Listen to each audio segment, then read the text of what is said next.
it's that holiday where you get to move up to the big kid. Hello, I'm Katie. Lots of times. Yeah, nice to meet you. We really try to be. Pleased to meet you. Because it's about I like talking and it. having the Melissa's not gonna be conversation, here, so, and I know Gabrielle's not going to be here. yeah. We are small. And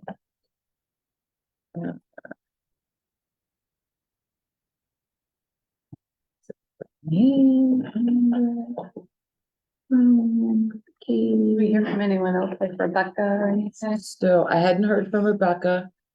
We heard from Gabrielle and Melissa that they aren't able to attend.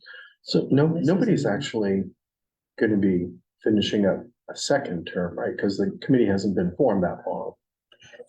Oh, no, I don't think so. Cause you're the, Next year I'll be. She's Next year the, you'll be finished. You're one of the originals. and The OG. next year you'll- OG, I was gonna say, I don't know why, she's the I think you're the OG. only OG left, right? Only one. Yep. Old timer. That's what we prefer to call you. So, the only other two current members, Julie and Rebecca, I just haven't heard from. Yeah. Okay. Huh. Well, we can go ahead and maybe start with the education part of it, and if Yeah. the fifth person shows up, we can go back to the approval of minutes. And maybe we spend a minute to introduce ourselves. Well, We can, yeah. I'm the rock. Hello. Nice to meet you. You're gonna get a burger. Like we do. And there's Yeah. Rebecca. Yeah. Perfect timing. You now make our quorum. Okay. So I'll let you get settled in and we'll go ahead and get everything started. Welcome everyone to the Tuesday, November 28th meeting of the Advisory Committee on Racial Equity, Inclusion, and Human Rights. We do have everyone here, so we have a quorum, so we can move ahead with business. But before we do that, we are going to go around the table and introduce ourselves for the minutes and everything. Leanna Fellis, Chair. I'm Katie Bryden, I'm Vice Chair. I'm Pam Curry. I'm the Executive Director of the Maine Multicultural Center. What was your first name then? Pam. Pam. You know I'm the wrong. I'm Jason. Kenneth. If Jason's gonna be, as one of our new members that's appointed to Nice. start in January, That's so. awesome. Thanks for We being here. extended an invitation to all the new folks and said, hey, come on in and Come in. join, so. Welcome. Glad you came. Yes. Thanks for the invite. My name's Debbie Laurie and I'm the city manager. I'm Andre Chassé. I'm Rebecca Jones. I'm the college representative. And I don't think we have anyone hanging out in Facebook land. Seeing none, we will go on to the first one, which is the approval of minutes. This is October 24th, and I just wanted to make sure, do we also need to do September as well? Because I'm looking at the minutes, it says inability to approve minutes from September. I did not include the September minutes, so I will do that on the December. Okay, so for today, we're gonna go ahead. Yeah. Can I get a motion to approve the meeting minutes from the October 24th meeting? Move to approve. Second. Second. Anything that needs to be changed? Any questions for clarity, anything like that for the minutes? No? No. Seeing none, can I get an approval? A request to approve the minutes? Right, It's been moved. You have a and motion seconded. and a second, no doubt, you can, I can approve them on my own, if there's no time. no doubt. See, Seeing no doubt. seeing no does, minutes are approved. I come from a different place where approval went at the end, everyone had to vote on it at the end, that's why it's always up. So number 2 on the agenda tonight is education, and we have a couple of different updates on here. Melissa, who unfortunately couldn't be here tonight, was gonna give the update for Catholic Charities, but Pam from Maine Multicultural Center said she will be able to fill in some of those pieces of information for us, as well as what's happening with the Maine Multicultural Center, so I'm gonna turn it over to you. Thanks. So the Maine Multicultural Center came into being in the fall of 2016. Then Mayor Sean Faircloth had the idea. We were just starting to talk about the decline in workforce and the need to attract more people to the workforce in the area. And so we thought and so Sean had the idea of, I was at the time, I was at the University of Maine's Bangor campus, University of Maine at Augusta's Bangor campus. And the president at that time, I was campus dean, asked me to work with him and said, I'd really like to see this on campus. I said, okay. So Sean and I worked together. Got the organization kind of up and going, over a steering committee. The following June, we were incorporated, got our 501c3 the following November. So And did you say that was 2016? 2016 is when we started. Okay. Yeah. Thank you. Sorry, And thank then you. 2017 was when we incorporated and got, our 501c3. Thank And you. then we were an all-volunteer organization until May of this year, when I was hired as the executive director. And 2 weeks later, we hired Dina Yakubaga as the program manager. And so the idea was that two-pronged. We were interested in attracting immigrants to the area, for two reasons. One, for workforce needs, and the other to kind of diversify the area, because we thought, gee, it would be a more fun place to live and a more interesting place to live. It might be even more attractive to other Americans, younger Americans from other parts of the country that were more diverse, that might be encouraged to move here as well. And so one was to support, to attract and help retain immigrants as they came to the area. And the other was to kind of celebrate the diversity that was already here, because we already had immigrant groups, Lebanese, Spanish people. We had some Africans that had moved up. And so we had a Southeast Asian group from the university that was very active. So people from all over the world, and the Chinese school. So, so the idea was to kind of highlight that and to kind of showcase what was already here. And so we did that as well. So we started working with Catholic Charities. We asked them, how do we were interested in getting Bangor designated as a refugee relocation center. And so we started working with Catholic Charities to prepare ourselves to do that.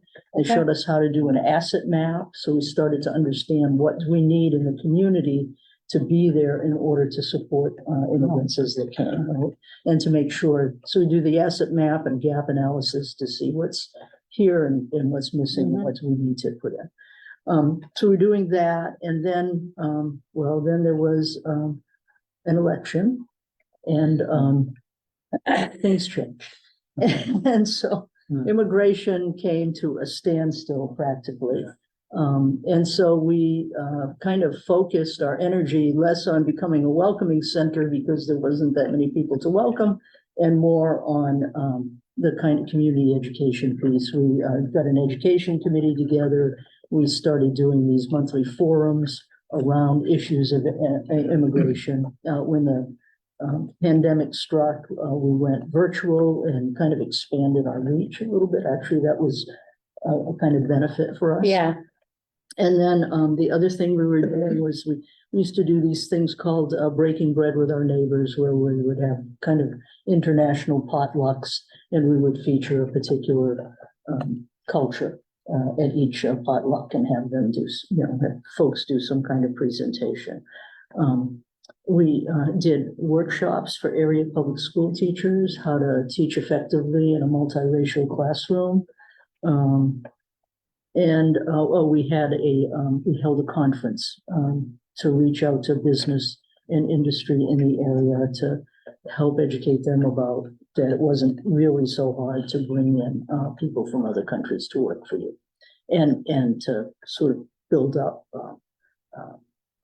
support, I guess, for the idea.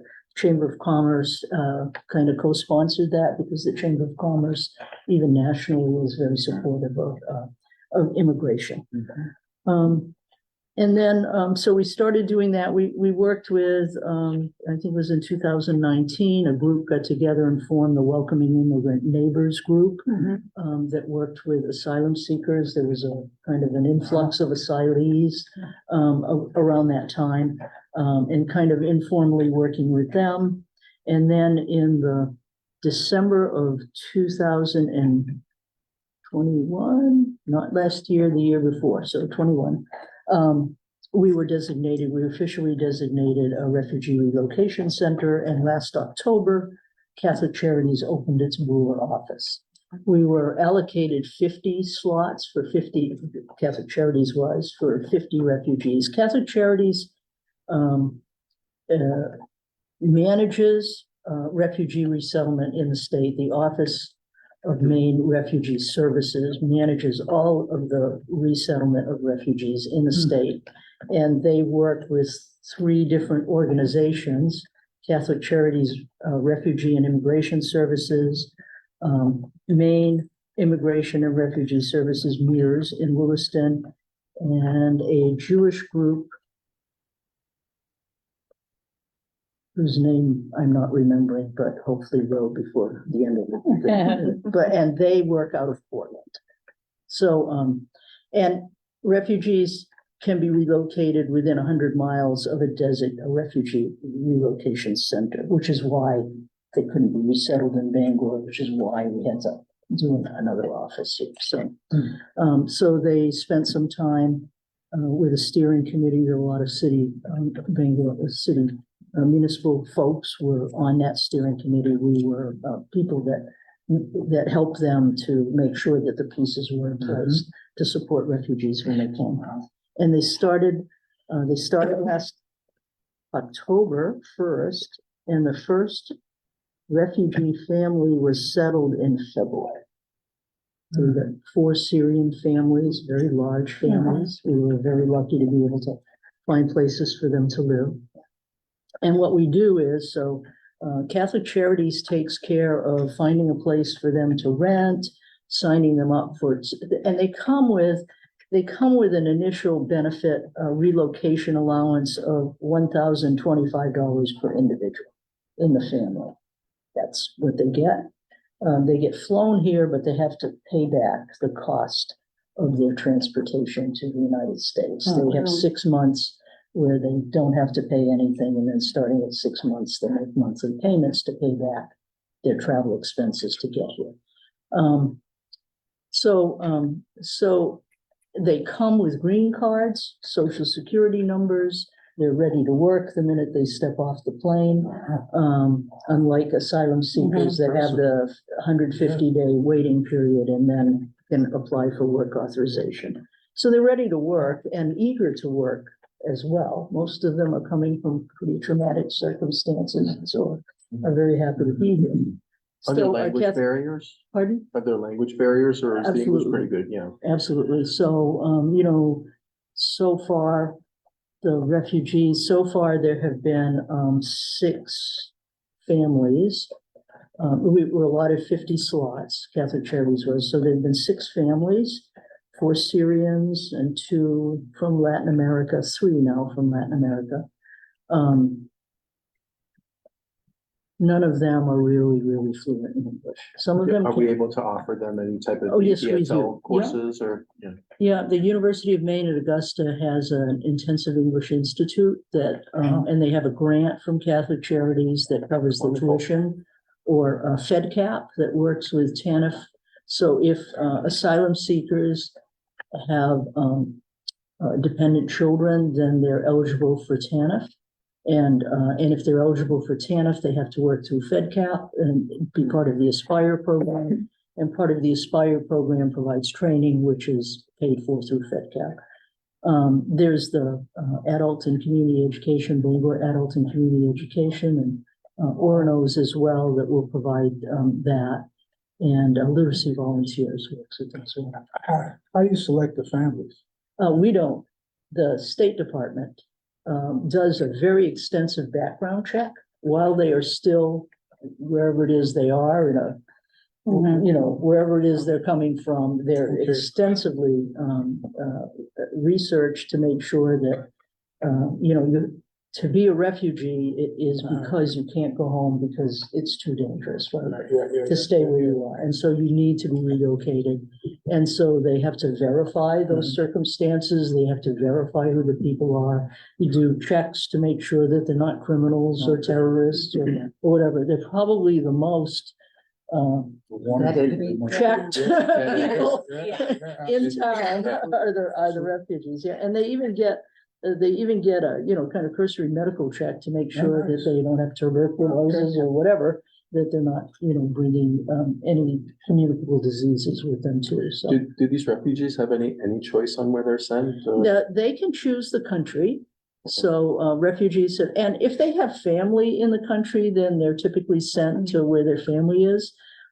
Otherwise, they'll choose the United States and then, you know, hello, welcome to Bangor, Maine. Yeah. They will send them to places where there are already folks of that nationality there. So they try to Wow. settle them in places where there's like An some. established community, yeah. So for Yeah. Ron and Jason, Melissa Buckle, my fan Buckles, right? Yeah, who's not here tonight, she's with Catholic Charities. Right. She's So, the manager of Yep. the. and so Okay. earlier in the year, she had told us about the 50 they were taking, and she's also the one who let me know that that number is increasing for the. To 100 for this coming year. And the year goes with the federal Federal budget fiscal year, October through September. Wow. So from October through September of next year, we expect 100 refugees. I think we made 100, the 50 quota this Yeah. past year. All coming to Bangor? They're in Bangor. All coming to Bangor? A whole Yes. 100? Wow. Or Some they of can them- be within 100-mile Within radius. 100 100 miles miles. radius Okay, of okay, Bangor, okay. but we have, but most of, we'll Okay. get some folks in Orono. Mm-hmm. We Wow, have that's some, impressive. we try to place the ones with Yeah. children in Bangor because Bangor has a really well-developed Yeah. English language learning Yeah. program in their For the public kids. schools. Yeah. We do have a family in Old Town with really, really small children. So, I mean, and we have some individuals that were settled in the Orono area. Wow, that's been So- very nice. Yeah. And just because you're allocated, because for a long time, we never thought we'd even hit the 50. No, So the slots are allocated across the country, Hmm. but it's not. it I doesn't mean, it guarantee- means you won't get, doesn't- you won't get more than Correct, that. it You doesn't won't get mean more it than 100. depends on the process, Yeah. the number of individuals, and as Pam said, if there are existing relationships or communities of a particular nationality that may be a better fit, so. They were, for instance, we didn't, no Afghans, well, that's not true. Some Afghan students have been Yeah. enrolled at the university, but no Afghan families have been settled here because there really isn't an Afghan population here, but there is down in the Portland area. So a lot of Middle Eastern folks, Iraqis, Syrian, we have that population up here. We have the Islamic Center's name, and so there's a community here that, can support.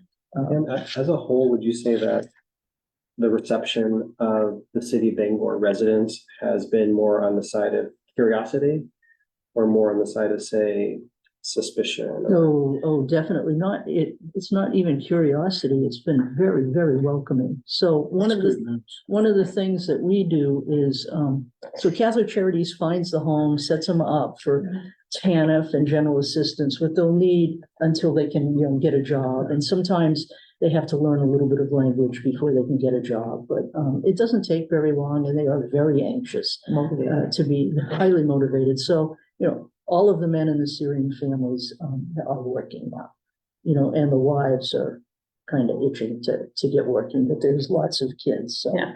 it's a little more tricky for them. So they take care of those. They sign the kids up to school. They sign them up. PCHC they have a contract with PCHC to do the initial medical screenings, and then they become patients of PCHC, medical and dental. So they take care of that.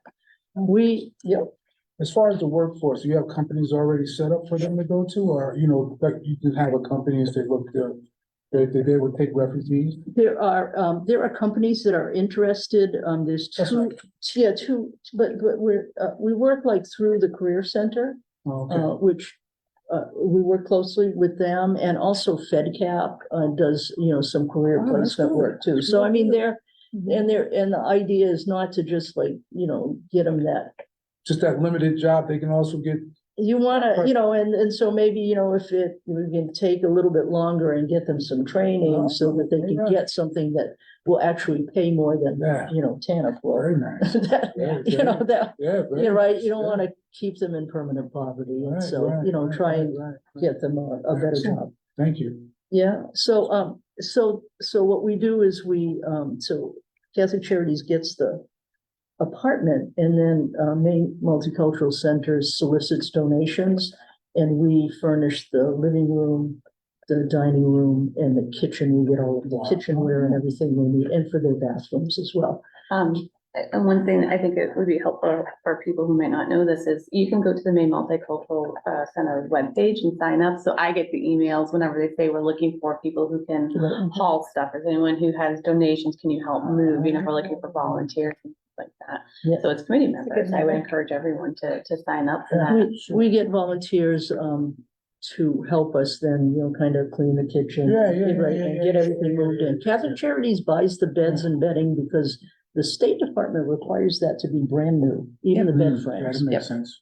Well, yeah, I think. Yeah. And then, so we, but we'll go in and provide the rest of the furniture and the kitchenware and the volunteers to, kind of do all that work. So we have these episodic volunteer needs. Yeah. Then we also put together a volunteer support team of 3 to 5 people, depending on the size of the family, that just is there to help them navigate. Mhm. So like, oh, where do I go to get food? Yeah. And how do these American grocery stores work? Or to give them a ride to the doctor's office. And we use what we call an accompaniment model. So they determine what their needs are and what their priorities are, and we help them to meet those needs, but they Yeah. sort of direct what's needed. Yeah, But we'll do things like, if they want, go to the doctor with them, because even though and usually try to put someone like a Spanish speaker with a Spanish speaking family or an Arabic speaker, right? So go with someone who can help translate not just the language, but the kind of cultural stuff that's happening as well, right? They might not understand the American medical system, right? And those kinds of customs might not. Who does? Or really be able to effectively advocate for themselves, right? yeah. And so, who can? Yeah. So we try to accompany in that way, to make sure that they're getting adequate services. We'll go with them, to meetings at the school. And again, the school wants to have a relationship with the families, but, sometimes some kind of interpretation, at many levels, is Yeah. helpful. And so the idea is to eventually, kind of show them how we do, so that they can figure out how to navigate for themselves and kind of fit into the community. So things happen like, in certain cultures, the kids just run around and everybody, right? The village takes care of the kids and, your backyard, my backyard, it's our backyard. But you might be living next door to somebody who doesn't feel that way. And so, we had one Yeah, incident where, an individual called the police because the kids were playing in their backyard. And, that was not, and the mother didn't know. right. This is like, property's a thing here and you have to pay attention to that. So, things like that come up that the volunteer support team can help with. So, we've got a group now that's, the Adult Ed is working with the Syrian families, and they're going together, the men as a group and the women as a group, for English language learning lessons. And then their volunteer support team is transporting them. And in the case of the women, will babysit the kids so that the women can be free to go to the English language learning lessons. So that's what we're doing. How about, say this, but how do you notify the public that you have transited refugees coming into Bangor?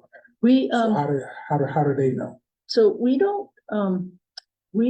give out a lot of information because we don't want people to be targeted. right? Okay, And, or like Catholic Charities, wouldn't even let us say, "Oh, we have a Syrian family Mhm. coming." okay, Because, somebody might be able to look at them and, tell, ooh, that's the Syrian family that just got here, the refugees. And I'm saying, it's Bangor, Maine.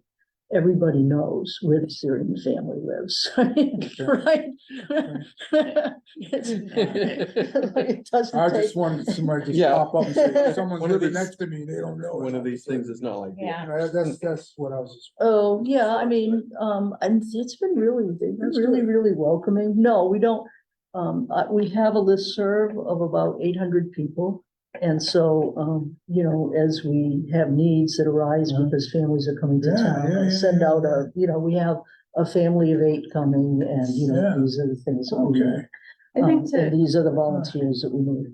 maybe a way to look at that is, let's say you were in an apartment building and there's two-sided, a landlord wouldn't reach out to you to say you have a neighbor moving in. I think that's kind of what it is here. If someone's being allowed to rent a property or they're being placed there, there isn't a requirement to tell them, Mhm. a landlord wouldn't necessarily, Okay. I could be approaching it the wrong way, but there isn't I don't see a need that you would need to. So you wouldn't warn say, oh, everyone. there's a black Yeah. family. With people moving in and out every day. all the time, yeah. I'm just reason why that, because when I moved into my neighborhood, it was quite of a shock. And, I've had several incidents at my house. Yeah. So I'm accepting it now. I've been here for 6 years now, but when I first moved in, It the was first year, difficult. it was difficult.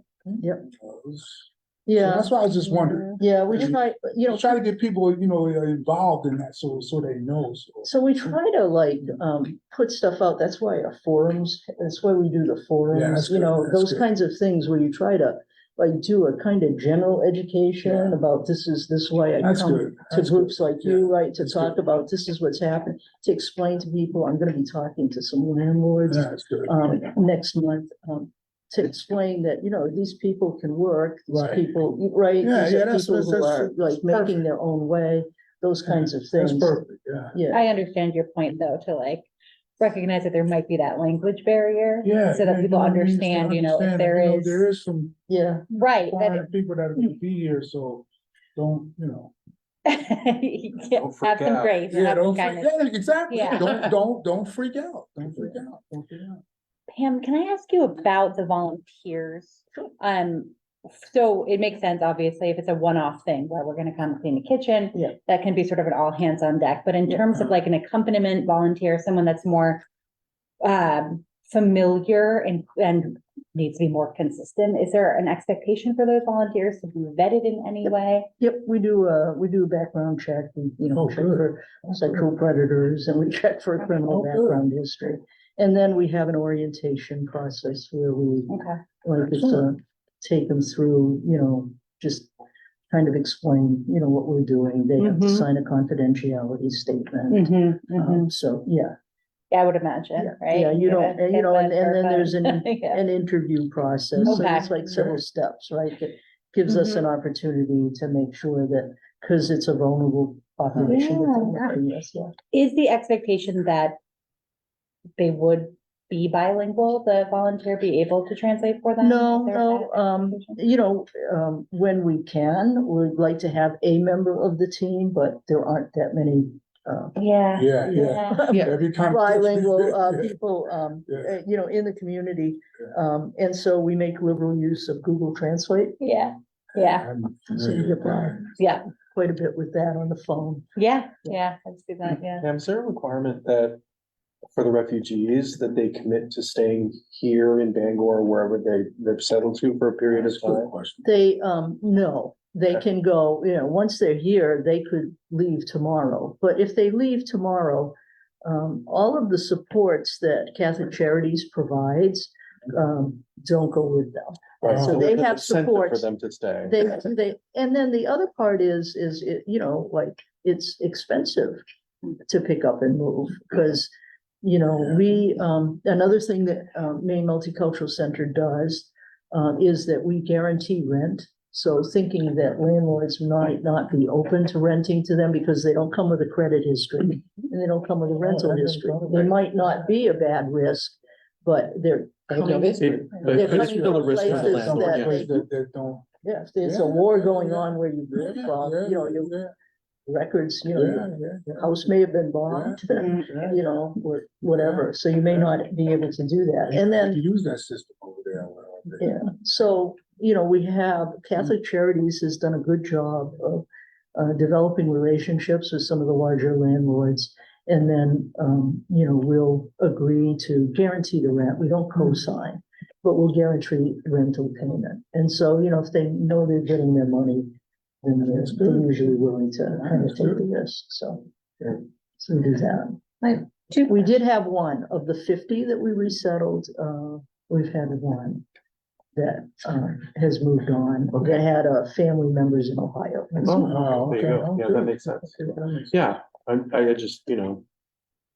I Right. would like to think that, I mean, I think it's such an exciting program. I would love for them to stay in Bangor, particularly if we're welcoming them. You Yeah, know, to, you know, to build some roots here. Well, you know, the kids are in school and they're, you know, they're kind of settled, and they're doing. And if their they're getting school is jobs, wonderful. they're working in the area. They're working in the area, you know, they're finding, at fantastic. least two of them were really skilled workmen. One was a cabinet maker, like a really, really fine woodworker.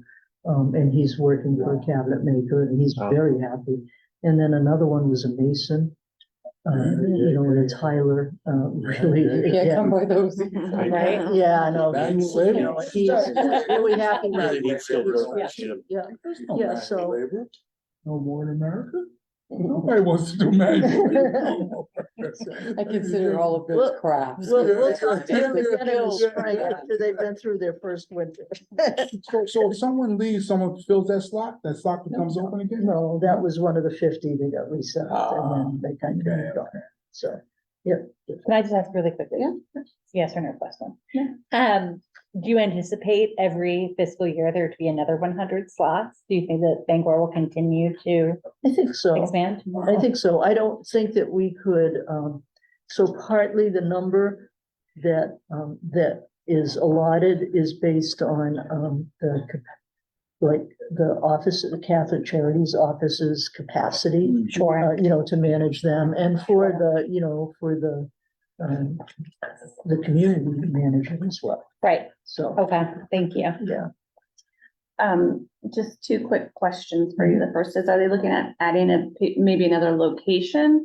Maybe someplace that will allow for more farming or gardening. I've heard that from some other people that work with them, that farming, gardening is very important, especially from the helpers may have come. There's a from. group of East Africans, in Lewiston and kind of that area that has like a 200-acre farm Yeah, in, Litchfield, where they kind of farm that. I've seen community. the video. Yeah, it's really It's cool, really isn't it? nice. Yeah. so are they looking at So- other locations that might offer that So there's a opportunity? group up in Presque Isle, that's, really actively trying to recruit, you know, kind of up into that area.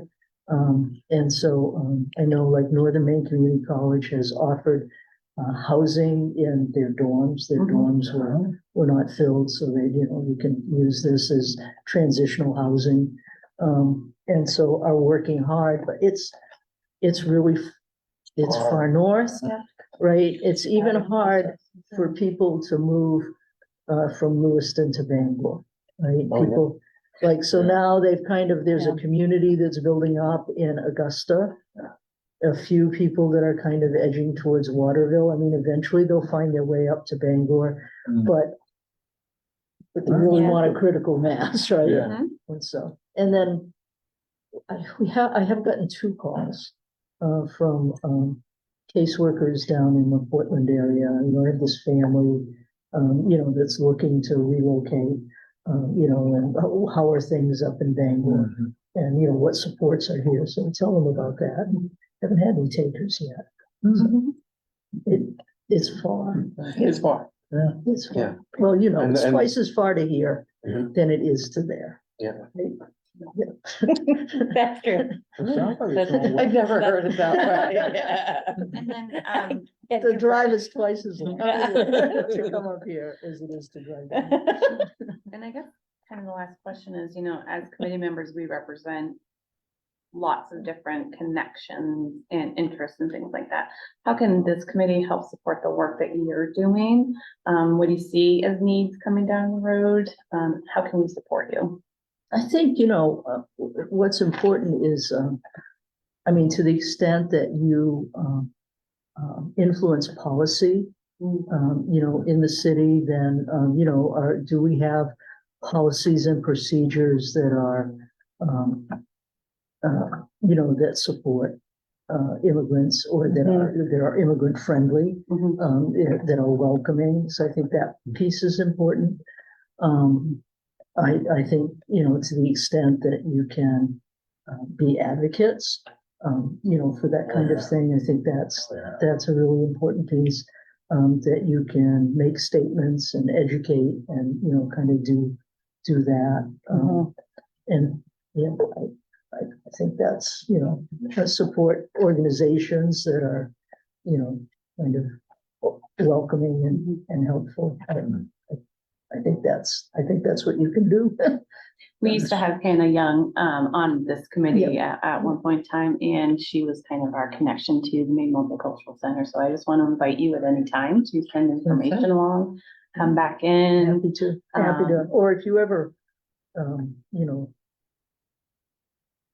We'll want some invite you back. information. We'll invite you back. How's that? Invite you back, or, if there's ever anything that's coming up that, feels like a big heavy lift and you need more to it or something, Yeah. you can pass it to Debbie. Debbie can send it to us. And maybe, like I said, we all represent different areas and interests and things like that, happy to advocate and do what we can. Thanks, I appreciate it. I appreciate thank the you. opportunity to Yeah, it's wonderful. kind of get out there what we're doing, so Thank thanks. Thank you so much for Thank doing you, this. Don't let her leave quite yet. So did you want to talk a little bit? I know you met with the new state of Maine office with the mayor. Yeah. That was a wonderful meeting. You were That was good. Yeah. I know how to reel her back. It was a wonderful meeting. That was an excellent meeting. So, the governor is proposing to set up an Office of New Americans. And so there, Greg Payne, George, who is, the publisher of, Anjambo Africa. George. Yeah, I'm not gonna go. And there's a woman on the group, there's three of them that are kind of going around doing a listening tour to try and understand what the needs are and how the office should be established and what its charge should be. Right? Wow. That's good. So they came to Bangor, they called us and said, could you, and they were interested when they came to Bangor and talking to people, actually talking to people who are themselves immigrants, but also talking to people who are leaders in the community, business owners, people who would be providing the services or resources that would help to support New Mainers in the area. And to learn what the needs were, we had a wonderful conversation, just talking about, what the challenges were and, what was needed to meet those challenges. So it was and then, explaining what we'd already done in this area between Catholic Charities and the Maine Multicultural Center and the Bangor schools and the Bangor's, Bangor city has been extremely supportive and, of immigrants and really helpful in helping them to get settled with BCHC. So we have a lot of things in the community that are real solid support. So it is the kind of welcoming place that it should be, right? So, Yeah. so we're kind of set up for success, I guess. So that was really good. I think they said it was one of the better conversations that they had. It was really useful. In Bangor, with Bangor leaders. And that the model here was a really, very impressed with them. So, Nice. That's good. yeah. Is this going to be an office in the governor's, like in Augusta? And directly in the governor's office. Correct. So, I mean, that has the advantage of giving it a profile that's Mhm. really useful and potential power. it also has the disadvantage of a change in administration means that, could just shut it all down too. Yeah. So it's, The Governor's Office of Policy Innovation in the Future, I think, is the GOPIP office. is the GOPIF office. And This would be it's separate. where it's got climate control, climate change and a couple of. Do you think it other would be in issues. that office? Yes, it is, That I office. believe it is gonna be part of that office. Yeah. Okay. We're all about an acronym. Yes. That one just Things rolled right that off I the don't want tongue. that. Well, it takes me a minute to think of all of the words, I'm not gonna lie, but my understanding is that's the office it's gonna be part of. Probably, because that's the office that's kind of running around doing the listening session, and they'll be putting in the recommendation in January. But then even when they make a recommendation, right, it's still gonna have to go Oh, gosh. before the legislature to be approved. And then it has to go, funds need to be allocated as well. So it's got a couple steps before it can go. Are those individuals that are on the listening tour, will they be staying with the office or are they just collecting the information? No, Greg Payne, who's the governor's housing, He's in the GOPIP office. he is in the GOPIP Yeah. office, but he wouldn't be overseeing. Yeah. Erica Carley, I think is the woman. you The woman, referred yeah. to. Okay. So maybe some, Yeah. maybe some coordination, like a clearinghouse, some helping communities, like Catholic Charities helped us, but helping communities like, okay, if you want to welcome immigrants or if you have immigrants coming, here's what you need. Here's how you can organize to make sure that, that goes well. I'm thinking access maybe to federal funding, like, maybe regional asks for federal funding that, could help support just, kind of an advisory position. That was what I told them. So I'll see if it comes true. So anyways, yeah. Is there any questions about the potential new office? Any questions about that? A lot. But I'll put in research that. I love data, and you mentioned funding, and I'm a grant writer, so I'm like, I'm gonna go look to see what's available. So what happens, you come in here and information. If you have any questions, you can, Thank you. Connections made, happens here. I think any updates, Debbie, do you get updates would you get updates on that as it comes through or? Sometimes I do see some, Oh, thank so like our public health director. Thank you so much. Participated in the meeting, with the Office of New Mainers, because she was actually, I think, part of the original group that worked with the Maine Multicultural Center and here locally. Yeah. So That's what we did. I don't always, but if I do, I'll Mhm. share. Oh, no. Yeah, so Yeah. I think that's a great opportunity for Yep. those who are interested in advocacy. Mhm. you know, we wanna do that. Send me That's right. send me an email and I will, Okay, I will, I like that. We don't want to do that. well, thank you very much. Thank you. Thank Good you to so see you. much. And if you know anybody else that wants to know anything about it, Send them your way. I have a dog and pony show. You go on the road. Do a good job. Great job. Thanks very much, and thanks for the work that you guys do, it's really important work. Yeah, thank you. Thank you so much for this. Thanks, stay warm out there. Yeah, come. All right, so we have no policy, so we can move right on to number 4, which is, this is just a reminder of who our current membership is, when the terms end, and who will be coming on in January. Number 5, subcommittee working group assignments. So for those of you who are on the community events and education subcommittee, we did throw a assignment your way, if you there is, because Martin Luther King Day is in January. We're trying to give everyone a heads up for your committee to start looking at that, look to see what might be happening in the state of Maine, locally, things that we might be able to bring back here, share with Bangor, tag team on anything. Support, raise up the event. Yeah, so we're throwing that to the subcommittee to look at. to hopefully bring together some information. And I want to point out, you don't have to wait for the next meeting for that. If you as a committee get together Yeah. and you have stuff that you would find that you would like to share before the next meeting, that is absolutely okay to pass along. And in a perfect world, the subcommittees would meet in between meetings anyways, to be able to give updates at the meetings. Yeah. And Jason, just for your knowledge, we have subcommittees that this group works on. We're still in the process of rolling them out and getting started. So I think it'll Empowering be, them. I think it'll be a good start with our new members in January to officially say, like, these are the committees, this is what we hope to work on. But what we find ourselves running into is that every January, it's like, and in 14 days, it's a payday. Who's like, what's happening? What have we done to set, like, share awareness, participate, help support, put anything, you know, on that could help bring awareness to any sort of events that are happening culturally. So that's why we're hoping the subcommittees in between meetings are able to get together, do the research, have the conversations and present to this group. And that goes for all of our subcommittees. Makes sense. So the five subcommittees are accessibility, which is a very broad topic and is inclusive of a lot of things.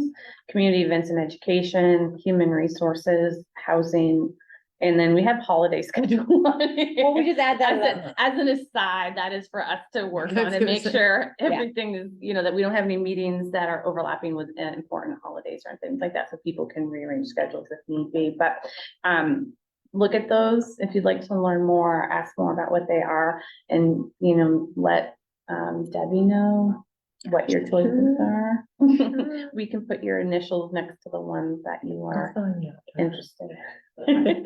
And that should definitely, I know that we have annual report on here, but the, We'll get to that eventually. well, I was I'm gonna not say, sure what you're gonna say. that's what we should be having in our annual report. It's like a Yes. very, somewhere in writing that explains the goals of these subcommittees, what the expectations are for them, because I don't think that we've actively engaged in the way that, you know, we hope to be able to once they're further established and there's clearer goals. We're sort of, you know, this is like the first go around.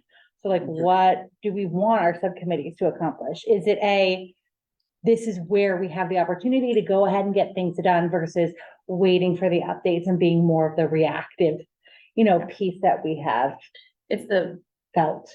push-pull of being a proactive, reactive committee. So these subcommittees provide an opportunity for us as committee members who have interest in specific areas to maybe do more of that proactive work.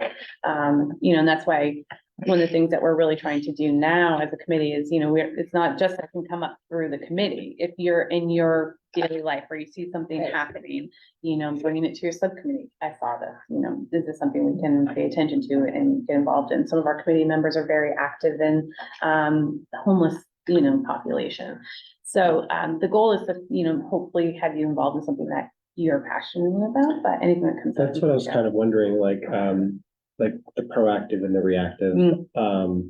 Like, is it sort of the charge of this committee to sort of keep their finger on the pulse of like the city of Bangor, so that if things start to percolate that are, let's say, troublesome, we're reacting to that in a way that's, Yeah. Can I explain? Like, that's out of my turn, we feedback? can- No, No, Yeah. No, it's, it's part of the reason why So this is, we're looking at each other because this is exactly This is then. the ongoing conversation. Welcome to Yes. like 2022, 23, because it has been, this committee's been established, right? It's an advisory committee. And while we do listen and hear a lot of what's happening in the city and the procedures and policies of what's being done, there is still this hunger for a lot of members to be able to actually participate more actively in making things happen versus just hearing about the policies and procedures from the city. Does that make sense? Like, Yeah. our committee could do a great job of just, you know, hey, we have this Every RFP month, for the new yeah. website. Let me know if you have any feedback on it versus can we look at all of the RFPs you're receiving and see like what their accessibility looks like and how we can better provide insight based on our own like professional and personal interests. So we have, at least in the whatever, how long have we been doing this? 2 years, this is our second year. since I've started, just trying to find that balance and understanding of when we're listening and receiving great updates and when we're actively making change and helping to push some things forward. So the subcommittees are kind of our opportunity, I think, I think that's the mechanism by Yeah. which you move those things Yeah. forward. Right. where we can say, you know, we've had a couple years of saying, like, is it the committee's job to put on something for the city of Bangor in terms of like an education? Yeah. Like, or is it our job to just be aware of what's happening? And there is that push-pull question of how that works. So that's why having a subcommittee wherein people can, based on their interest and bandwidth, you know, Yeah. be able to do more in their capacity to help bring information and help get the support if needed from this committee Mhm. versus just saying, oh, can somebody give us an update on what happened, you know, in June for Pride? Versus actively getting the group together and having a table at Pride. Which is what they did this year Oh, for the okay. first time. Okay. Yeah, Yeah, So I think it's, I know Debbie had sent all the new members, kind of a welcome packet. That was one of the things that I felt very passionate about. As someone who started on this committee right from the get-go, seeing how it's evolved, how it has evolved and is evolving. That it's important for, new committee members when they're coming in to see the ordinance, to see the actual language, to know how our meetings are set up. The fact that we have education and policy and ordinance and there are standard parts of the ordinance, right? Like, these are things that are explicitly stated in there. But then what has happened over the years is that, as we were saying, that push-pull between, you know, doing what the ordinance says, which is, you know, city council and other parts of city government will send things to us. They want us to put an eye to it. Some, you know, Anne Craig in particular, she is like, I got 216 pages that I'd love for you to review. Sit down, review it and bring me any comments you have, and we'll gladly do that. But then there's also, yes, exactly. Some of us actually took the time to do that. I just But then noticed- it also feels like, well, how can we offer more? You know, and this is how the subcommittee. Longtime friend David Patrick was the. Oh, yeah. All right, yeah. I can just, he's in Lewiston now, we talk. Yeah. Okay. regularly. He's doing social work now. in Yeah. Lewiston. So I can talk to him. Yeah. get some Oh, of yeah. the- yeah, that'd be good. The institutional history. Yeah. Yeah. Yeah, him and I started together on the committee, actually, so, He's amazing. yeah. Known for Yeah. 20 years. So I think as you become more familiar with this committee and how it works, you'll find things are sent our way, but where our hope is that these subcommittees working group, is that's the mechanism to, you know, bring awareness, like, you know, so like we're talking MLK Day, you know, what can we do to support efforts? Who's putting on the efforts? How can we get that information out? You know, that's just one small piece of that, you know, Mhm. but what are the other ways? You know, like, I'm very passionate about autism awareness and training, you know, how can I get the city involved in that? That's not gonna happen through me, but maybe through one of these mechanisms with Mhm. connections to other groups in We can, Bangor. I'm very interested in that too. We can do a thing. So it's how can we bridge all the groups together? And I think there's also another piece that we recognize is that how can we also get this committee recognized a lot more at large in Bangor? Yeah. That's another. piece In the of it. community. I think that's a task that hopefully with better systems in place will help, that it's not like oh, hey, here's a very hot button example. We just did all of our ARPA funding and we didn't once asked the, you know, advisory committee on racial equity, inclusion and human rights if they would have any feedback on certain groups that they know personally that might be able to give feedback. And so instead of being an afterthought, as some might perceive, being more on the forefront of decision-making with the city as an advisory committee, so that we are not only more involved in decision-making and actually reviewing some of these policies, but then also being the individuals that can help funnel some of this stuff and make it happen. So I feel like it's been a learning curve of, again, also understanding bandwidth and what people are in a volunteer capacity, Right. also able to contribute in this group and for this group. Right, and I think that's another one of the driving factors for the subcommittees, Yeah, is that, you know, there's only so much that all of us can do in an hour and a half a month. yeah. Mhm. and, you know, to be able to like farm Right. out, you know, some of the bigger tasks or Right. some of the bigger projects to a subcommittee that can then bring it to the full committee. Yeah. Right. Yeah, And I'm also gonna say the committee is now approaching, what, 3 years old? Yeah. So there was no roadmap. Yeah, I mean, other And- than the committee charter. Correct, but there was no policy, there was no practice, and it's been a lot of trial. and there's error. been a lot of turnover. Mhm. A lot of the original members who were kind of going, you know, I mean, we had them, we Mhm. had several of them drop off, you know, fairly regularly, and not because of lack of interest, but because of other changes in their personal life. It had nothing to do with the committee work. And we've. So it was hard to get. had And I think it's important to note that this committee has also been the stepping stone for, 4. school committee people. Dina, Joe, And Kara, Kara, Kara are all on the city now council. City council, so, you know, we're getting the recognition out there. We want more recognition, you know, we want people to think of us and bring things to us. We're trying to be ahead of the conversation Right. on the backside. Yep. So please come back to next week's meeting, Oh, next next month's month's meeting. Come to next week's meeting. And then We're not here. Next week, I'm sure we I'm can sorry. find a I meeting. jumped Where the is gun. everyone? All right. Yeah. You got a balance to We've got 5 it. minutes. Okay. Okay, so the other thing under the subcommittees, as we were planning the agenda for this, we are looking at having Parks and Rec and Public Works come in and provide a potential update as well. I know part of that was about, facilities and things like Yeah, that. correct. Being accessible Right. and, Both pedestrian Yep. as well as our facilities. Mhm. Yeah, and the work that we do. Yep.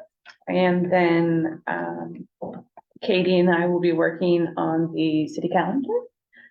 We'll be sitting down, looking at, the meeting dates and how they line up with, any other significant, religious and any other, important Culturally days. culturally Cultural, significant yep, dates. Right, um, and not just for this, but for, everything. finance meeting and. Correct. It's to look at all, the entire city calendar, so that hopefully we can. Speaking calendar, before I go, Mhm. it, Do you want to skip down to button manager down update? next month's meeting? You want to meet on Sure. December 26th? I'm fine with December 26th, the day after Christmas, but I don't know how I'm not. everybody else is on That's my December first day of 26th. class, so. Ew. I don't know. So the alternative would Wednesday. be the 19th. Which is also fine with me. I'm sorry, yes, the 19th. It is, Yeah. yeah. Hang on. Let me just make sure that I can actually, I was gonna say, is there anything being? so we did make some changes to city council meetings, committee meetings. To try to, We did find skip some down to number space. 9 on the agenda. That's okay. I have to leave, No, so we- I'd like to we- know. I know, what- I'm gonna be at the concert. You gonna be at the concert? Yeah, of course. All right, so Ron and I have a big concert on that day. all right. Okay. 19. Mhm. Yeah, on the 19th, and it's at, I think it's at 5:30. Yeah, no, what's going, what's going to give me a flyer today? Oh, really? Oh, that's so good. Mr. T, you gotta have this to go into the concert. Because in the fall, if we were to go the week after, then it's Then it's the second. 26th. Oh. No, so it's the Oh, 19th, and- 26th, and the second, So is Tuesday a need? No, not. Mm-mm. Could we maybe move to Wednesday, the 20th? That works for me. That works for me. It is not a school committee. Okay. That is what I know what that look is. And I is not it. Since Ron's got my personal calendar, you got my professional calendar. Okay. well, Well, I can't do the 20th just because I have my church choir rehearsal and it's the last rehearsal before You- Christmas. you're so I a can't. door. No. Yeah. I You have, should come to the concert on the my two 19th. choirs, I have my church choir and the Blackburn Men's Chorus, that's Does it. that start at 7 as well, or is that earlier? That's earlier. That's Okay. 6:30. All right, so would you want to try Thursday, December 28th? I can do it. I can do the 28th. Yep. Okay. All right. So our December meeting is moving from the 26th to Thursday, the 28th. All right. I can take care of that. And Okay. also, just to be clear, so City Hall will have been relocated. by then. Yeah, that's What's that? right. What's going on now?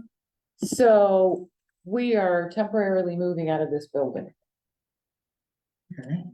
We are doing a complete renovation of the first floor, which basically involves the gutting of the first floor. to a building that was built in 1912. This is also something we mean by accessibility. Correct. Can we And put it the is floor plan? exactly accessible. It's Can not we an put an accessible elevator? friendly building. Mm. So we're actually moving down the street to the Penquist Building. Down 262 Harlow on the other side of Okay, the yeah, federal yeah, building. okay, yeah. I haven't seen the space yet, but I understand there is a meeting space. So we should have a space there. I'll send everybody directions as to how to access it and all of that, but just Okay. to keep in mind that that's kind of where we are. How long's the renovation going on? 18 months. This will be our last meeting in here, y'all. It is. And when the building is reopened, the council chambers is actually gonna be on the first floor. Yeah. So that, again, you came up in the elevator. How'd you love that?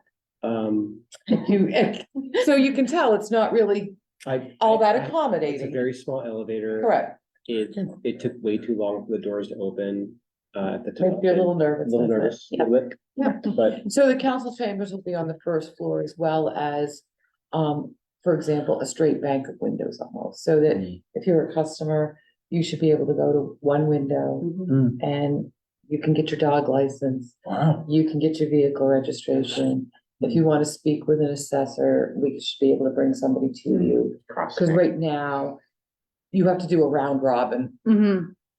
You gotta go all the way around and stop at every office if you need multiple things. So we're hoping that's gonna be a little nicer. So. Mhm. I'm going even further into January, so explain the rule to me again about. If the council meeting's on a Monday and there are 5 Mondays, and how does that work again? Okay. If there's a full moon. And it's below 20 degrees. Yeah. So all of our meetings are based on Mondays in a month. Okay. So the council meetings are the second and fourth Mondays of every month. Okay. If that Monday is a holiday, Uh-huh. it moves to Wednesday. Okay, So if a month starts, so for example, if a month starts on Tuesday, got it. Okay. If- So let's look at your looking at calendar. January. Yes. So our meeting is on the 23rd or the 30th? Your meeting is on the 23rd. Okay, Now that we've gone way out. so there are 5 Tuesdays in January, I wasn't sure. Yes, but it's the Tuesday following the fourth Monday. Mm. Maybe that's a little easier. I think I one of live the in that things- world, so. I'm sorry. One of the things on that, under manager update, we're talking about adjusting the date for that. Also says, plan draft annual report. Katie and I will also work on that. And part of that, we can also craft the calendar, the actual date, so everyone has Yeah. that Yeah. in advance. So you all can put it on your calendars. And I will get the new calendar invites out at the beginning of the Yeah. year now that we've Yeah. got everybody. While we're on sort of that topic, thinking about the fact too, is depending on how you are with your draft annual report in December, is perhaps you want to go to a city council meeting, city council committee meeting I know. to present your report. Oh, the report, yeah. Yeah. I'll do the report. No, Okay. Yeah. All right. I like. I like how the meetings. chair backed out of that one. I mean, it's different than a budget meeting. It's your prerogative. You can do that. Your No, I'll be PTSD. Okay. When did we say that we wanted this written by? That's in rehearsal. Thank you. It So was nice meeting you. Nice to see you all. It's good to see you. So I will throw out, based on Happy Andre's holidays. question, that the Government Operations Committee in January would be on Wednesday, January 17th. Okay. Other than that, it would go to February. So just be thinking You should about send us that. your choir. Did you say Bangor Men's Choir? Concert? Black Bear Men's Chorus. Should send us the invite. I'll send you the upcoming events. Okay, good. We've gone really We'll bring loosey-goosey with signs. this meeting. Thank you. It's okay. Because we're all coming off of. We're probably an usually not extended this. We're weekend. very serious. So we're gonna go back into, let me go back to 5. Are there any questions on any of the subcommittees or anything like that before we move on? Well, I'm just a little bit overwhelmed. I'm gonna tell you that right now. Okay. This is my first time going through all this. Listening. I'm just kidding. No. I'm trying to keep up with everything going on, Yeah, you know, the subcommittees and Yep. who's on the subcommittees and. we haven't missed anything, like it. We're The still, only, yeah. so the only, you indicated an interest in the community events and human resources. The only thing that's been tossed to a committee so far is the community events and education one. And as a group, you all should be, I guess, emailing or connecting somehow on trying to find some information, you know, things that might be happening that we could support or, you know, Okay. to bring forward. Okay, But you said you don't check email an awful lot, I was right? gonna Well, say, and I'm yeah. I wrote it down here that I need to get his phone number. Okay. And I will share it with, if you're okay, I'll share it Yeah. with Gabrielle and. Sure. Melissa. sure, And because Gabrielle and Melissa are the other two members, okay, and have them circle up, so that you guys Okay. can come up with a plan. sure, So it Okay. might be that Sure. you guys meet, it might be do independent yeah, stuff and you bring it together. We're kind of letting the subcommittees have their own autonomy of how Sure. they're going to do their work. absolutely, But absolutely. that's That- the first thing we've tossed out to a group and Okay, it's all on you all now. right. okay. Yeah, From the housing subcommittee, I was at your early bird Sure. Chamber Oh, of okay. Commerce meeting. You did a great job. oh, by the thank way. you. And you did have to leave a little bit early, and Yeah. everyone said so when she left, so I wanted to make that clear. Everybody was? Said you did a really Oh, good thank job. you. Thank you. But they can still email me, because I can still look at that and see what, just Yeah. know who's from and what it is. and- Yeah, Melissa's good. I'll send Melissa I'll send you guys an email and I'll ask Melissa to call you. Yeah. And then you call me guys or can make a email plan. me. Yeah, Okay, okay. sounds good. So we I don't have, wanna miss anything. you know? No, I This is know, all new to me, so. I'm it just does trying to- feel I feel like what we're saying feels overwhelming, but it's not like Just it's. trying to You can yeah. keep up, Yeah. you know, with everything's going on. Yeah, you're Yeah. on it. Okay. You got it. Okay, I'll tell you. So nothing from the prior month. We have no ordinance this month. no, A spillover from last meeting was, equity index, so I'll throw that yeah, over to I didn't you. know I didn't know if we were gonna carry that. Let's carry it forward. Okay. Yeah. All right. And I know Council Chair Pelletier is kind of looking at this. Oh. With an area of interest as well. Okay. So that will take us to manager updates, which we've kind of taken 2 out of the 3 that I'd written down. The other one I'll share with you, which has been, it comes up in a number of forums, is the state of Maine has undertaken a facilities master planning committee to look at the reuse of Dorothea Dix. Oh. So obviously it's a large geographic area. There are a lot of buildings. There was legislation passed to create this committee. I actually serve on the committee. We've had 1 meeting. Okay. So we are meeting every month through July. And they're looking at it from a state perspective as to what could the use be for the facility. Mhm. Also learned a lot about what is actually on the facility. That was my first meeting, so, and they were And how much it covers. correct. Yeah. And so you think there's a lot of extra space there, but what you have to think about is, and it was kind of an aha moment for me to see it on the map that way, is most of that is a park.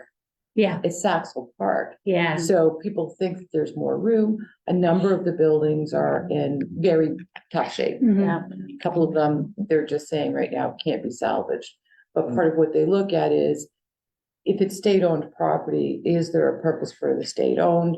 But what they did do is bring in other stakeholders and said, what do you want? And I said, I want everything, you know. we Is this just where the wanna VA hire- is? Is the VA at? So the Amesbury? VA is sort of, that parcel is actually a little bit carved out. Oh, it is. Yeah, Like adjacent to it, Yeah. it's- yeah. yeah, Okay. Yeah. Okay, so it's not part of the No. reconfiguring if there is to be anything. No. at Dorothy Dix. but it really is what's referred to as the Dorothea Dix Psychiatric Facility Yeah. Center, Mhm. DDPC. Huh. Because it is a 99-acre parcel. actually.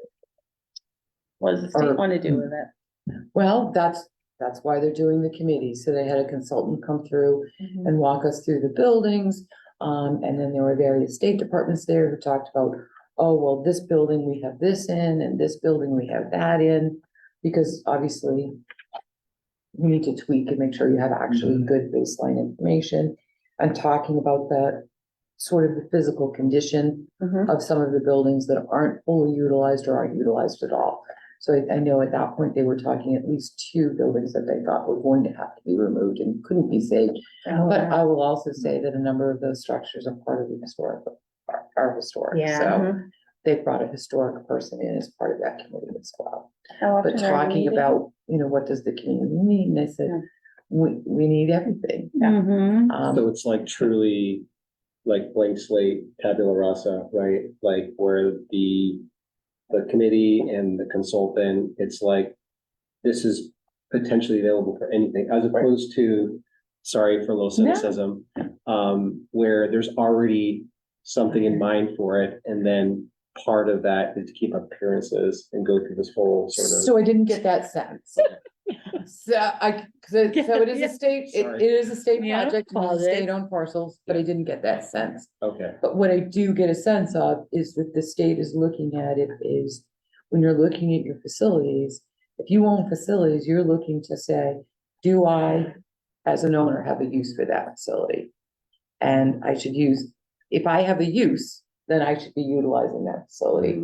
But they did bring in, like I said, other stakeholders, and they said, well, you have X number of beds available.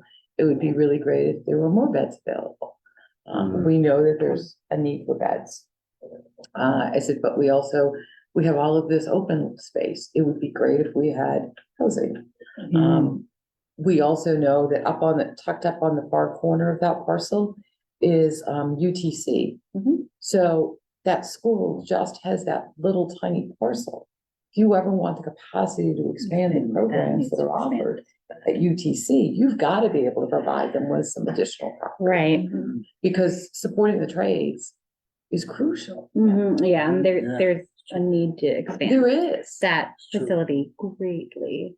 Yeah. I have somebody who went through it, so I know. I mean, it was a great program. Yeah, I love that. I love The that. timeline looking, I know you said. So they're meeting talking Thursday. about, there's a meeting a month, and the group is supposed to come forward. It's right now, it's scheduled through July, Mhm. so it meets once a month, so. Is that I'll- open to the public to attend It is those not. meetings? And are the stakeholders from across the state, you said it's a So state? there were owned? several state agencies, Okay. and including, like, that's how I found out who the administrator is the Dorothy Dix Actor Center. I'm like, oh, look I now know you, that's great. Okay. And then the consultants were there, Senator Baldacci was on the committee. I think it was Mike Saxel, it's a member of the Saxel family, which is Saxel Park. Mhm. And obviously the family was very involved in that facility when it operated, Mhm. so they were Mhm. on there. I believe they had invited 1 or 2 of the healthcare facilities in the area. I don't recall if that.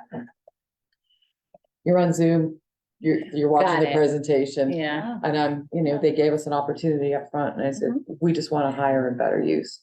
It could be beds, it could be housing, we need space for that school to be able to expand. Those were kind of Good. the big 3 that I had on.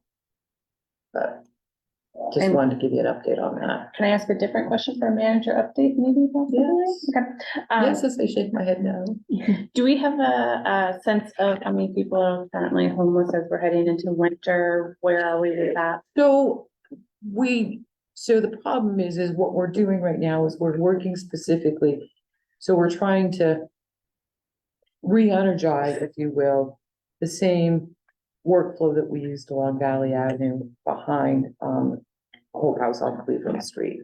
So we have, 30 individuals identified that we are working with or that we know are working with other folks. And when I looked at that list, we have our regular meeting on Thursday.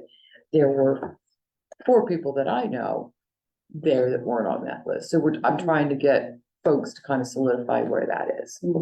So it does look like in that area, particularly, which is the largest encampment in the city, Mhm. we are under 40. So we're gonna be continuing that effort to try to get those folks housing and get them inside. We do know that there are individuals who are unsheltered throughout the community. Yeah, I was wondering if we need Yep. citywide. what Yeah. that number looks There like. isn't, and the public health director and I were just talking about that is, we focus on one thing, but we're not capturing all of that other data and how do we go about doing that? So, I can tell you that, our BCAT team, and any number of other agencies are routinely identifying and our Park Ranger program are routinely, we had an individual that somehow we came to find out was living in a storage unit, had been there for some time. When our staff became aware, went out, interacted, was able to get that person in a more appropriate housing, but anyway. So we do house people every week. And there is progress being made. So there is that, so, what was the other?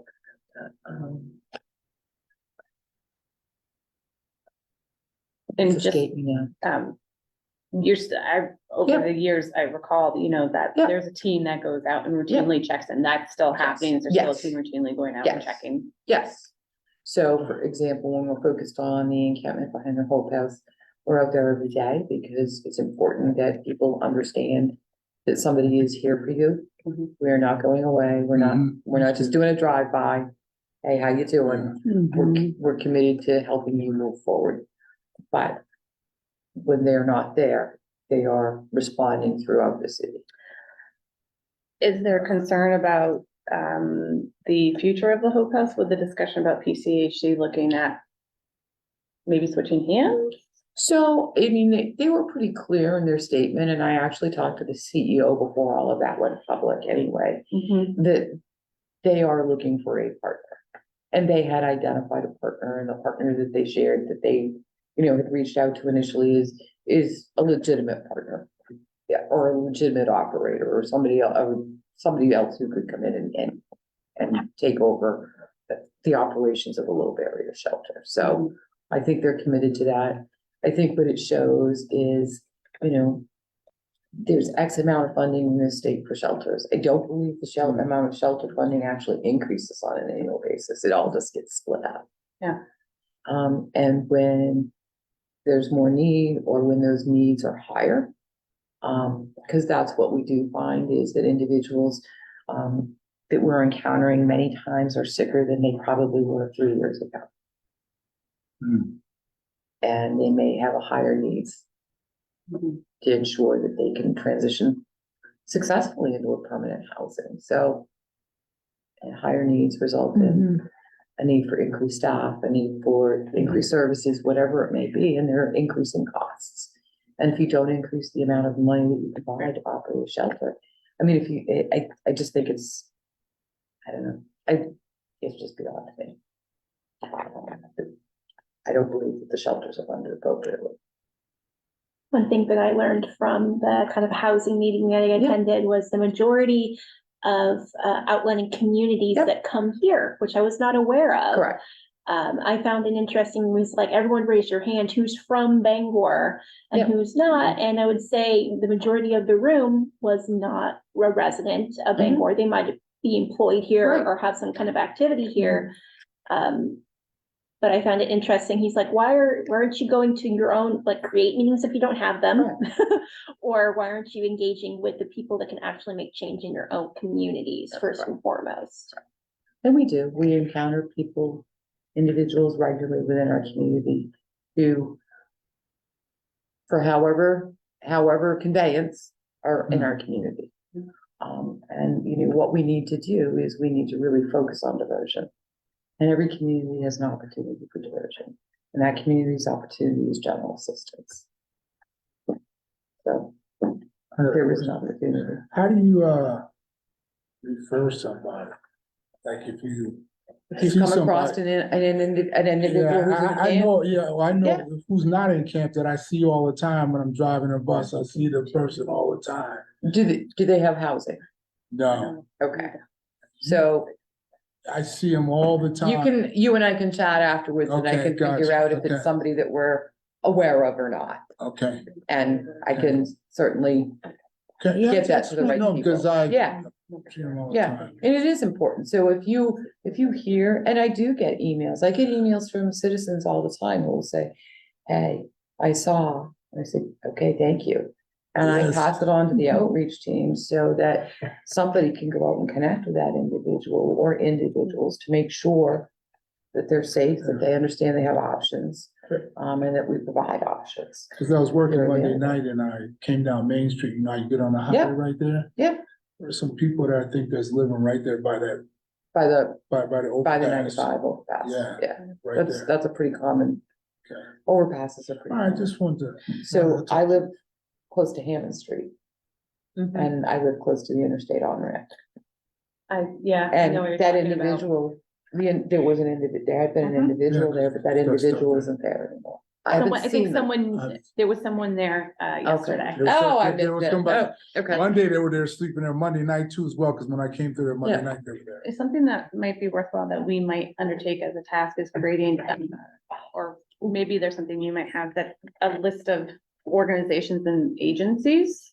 Yeah. Because I always say that we're a great opportunity to take what the city is doing, Yeah. you know, and share it with Yeah. others, but we also Yeah. ourselves can use that information as well. Yeah. So maybe just collect that information, Yeah. include it in our packet in the future. That's great. And I think we're working on, updating our homelessness page on our website. Yeah. So we do include every agency. Yeah. And we try to include, so we're on a mailing list for food pantries and Mhm. resources, so we try to put that out there so that people understand.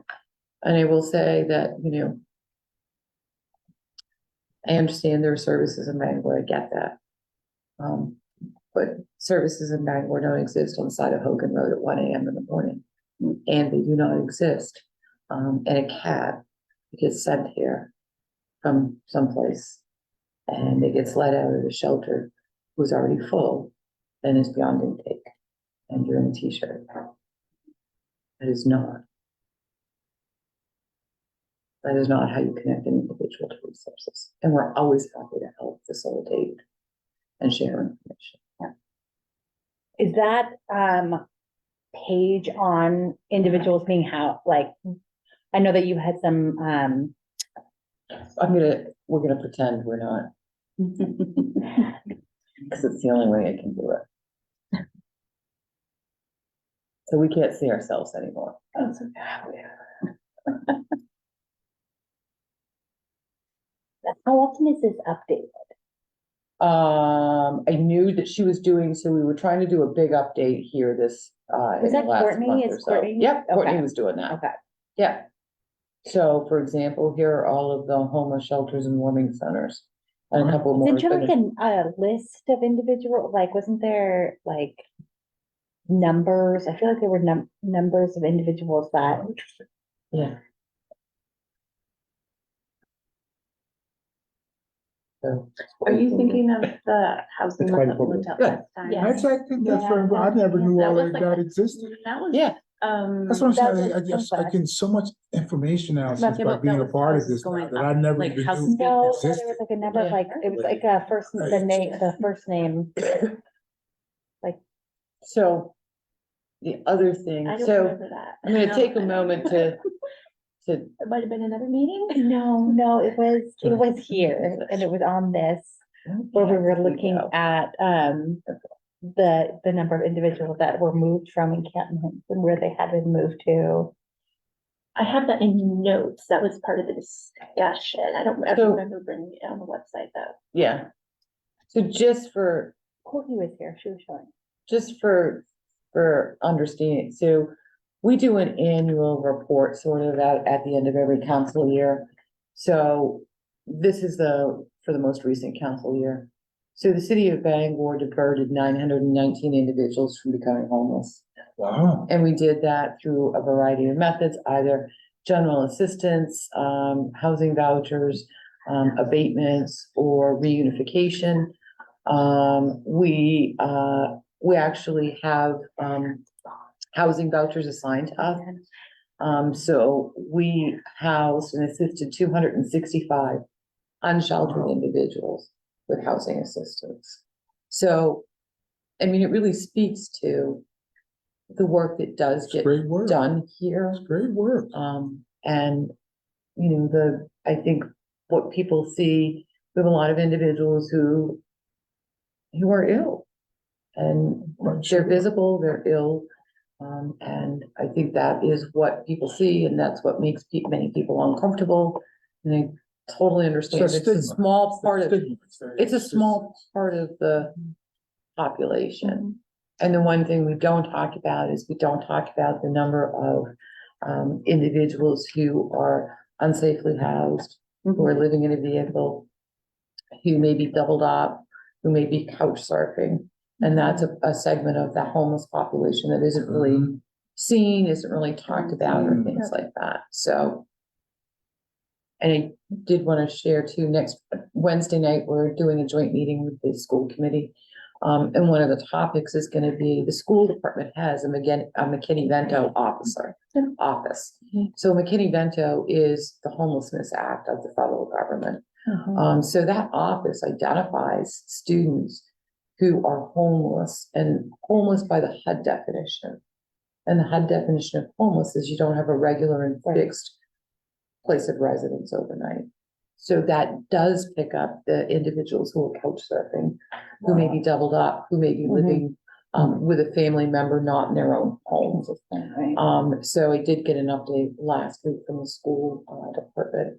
And while we have 20 students right now that are actively in the program, Really? none of them are outside and none of them are on shelter. So that doesn't mean But they're still, not, right, they're not. doesn't mean they're not homeless. Mhm. But when people hear homeless, that's what they think is outside. conclusion. And there's There's- gradations of that. So. About kids going to school. Mhm. Yeah. Different house every day. Yeah, Wow. just setting it off. Yeah. So there's nothing else on tonight's agenda, so I'll ask committee members, is there anything that you would like to bring up? Any questions, anything like that for tonight? No, Katie? So I love extending the meeting. And we moved the 4 equity, minutes. we moved the equity index Yeah, to I'll move it next to, month. Yeah. Okay, okay. or it may be Or worth, just right now. if there's some additional work, it may be worth moving it to January when the full committee's here Okay, to kick it off. But I'll also check in with we'll check the in. council chair. Yeah, we'll make that part of our check-in. If Kara wants to visit anytime. Oh, I she can know. Come too. Any news about the, remember the lady that came here from the, cultural center that's Yeah. gonna be downstairs? From the, Or the- in Bangor? from Wabanaki Public Yeah, Health. yeah, is any information about who to get in contact for donations and things of that nature? My experience at least has been that they've gotten much more active on Facebook recently in their webpage, and they're good. putting a lot of information out Okay. there for a lot of Yep. events that are coming Okay. up. They're doing something through Newman's salad dressing for, you know what I'm talking about, like Yeah. they're trying to get a grant, getting people to vote Okay. for, to get $100,000 grant through there. So I've noticed at least that those mechanisms are being very 'Cause active. I talked to Sear Bus Company about that. Mhm. And I was mentioned it just- to Judy once already to her, but I said I have to get some more information, so I guess I'll go to the website and try to see what I Do you just need like the I contact was gonna information? can. Yeah, I was contacting me because I wanted to, Yeah. approach them to see if they could, help out. I'm quite sure they Yeah. would. Yeah. So from Jason, Everybody would like to hear that. I'm not sure if you have seen any of the past meetings online. We had some individuals from the Wabanaki Center come in talking about some of the efforts they're doing. They purchased the space where Epic Sports used to be, and they're transforming that into a youth center.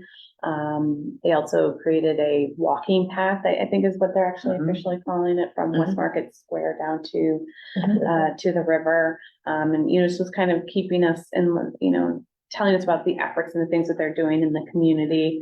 Was that September? That was I think it September. was September. Yeah, It was, really yeah. worthwhile session to go back to listen to. Yeah, we're doing a lot of good stuff. Yeah. Thank you so much, guys. Appreciate that. Mhm. And I can't remember if last month I told you or not, but I did connect. The folks that were here from Wabanaki with our engineering department. Because as Oh, we fabulous. redo the Pickering Square Mhm. segment, we talked about incorporating plants that were significant. Awesome. So Yeah. just thought that was a nice Yeah, connection. they've got different homes that Yep. right now they are in kind of that fundraising, like they know what they have, what they need, where they want to get to. So a lot of Right. fundraising efforts and just Yeah. how we can support them in those efforts. Yeah, I'm looking forward to learning more about them. Do they do harm reduction? They do, I heard through the grapevine that they actually have harm reduction supplies yes, where Yeah. they were other actually, organizations are really, really low. Yeah. And they actually are, if they haven't already, they're gonna be opening a detox center. yeah, they did Yeah. in Old Town, I believe. Well, no, Was it they're Old also Town getting the or one Fairgrounds? on Mount Hope, right? Isn't that where it's supposed to be going into, is Mount Hope? I didn't think. it was- There, I thought it was that's not. definitely in our notes because they spoke about the number of beds. I think it was a significant, like Was it 10 beds, right? Yeah. Word on the street is that they're well funded. Yeah. We can get you, the names of individuals who are here from the previous meeting. Yeah. And you can also go Yeah. back to that meeting as well. and Ethan watch that Lubin. session too.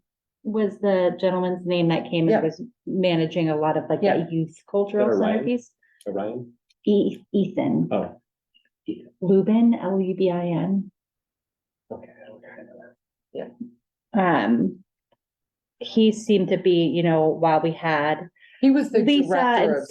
Sage Yeah. that were here to talk about the Greater Wabnac Culture Center, he was more of the youth culture center piece Okay, that I found to be the, gotcha. And when I was kind of working to loop everything in, he was sort of my point of contact. Yeah. So he was able to get me to the. Yeah. Make the connections for me. Lots of new names to, Mm. and acronyms today. yeah. Oh, you have no No, idea. I have no idea. We Learn still don't know how to something say every our acronym. So somebody referred to it as ACRE. Just Oh. start, just did the ACRE. first four. Advisory Committee on Racial Equity, ACRE. Oh, Anchor. Like it. That, it's taken me years to be like REIHRC. I know, but when, Like, but but when I do Acre it- is good. yeah. So, Anyone have anything else they would like to bring up before I ask someone to close the meeting? Nothing? Okay. Can I get a motion to, Motion Close to this meeting. adjourn. can I get a second? Second. Meeting adjourned. cool. Thanks, everybody. Thank you. Thank you.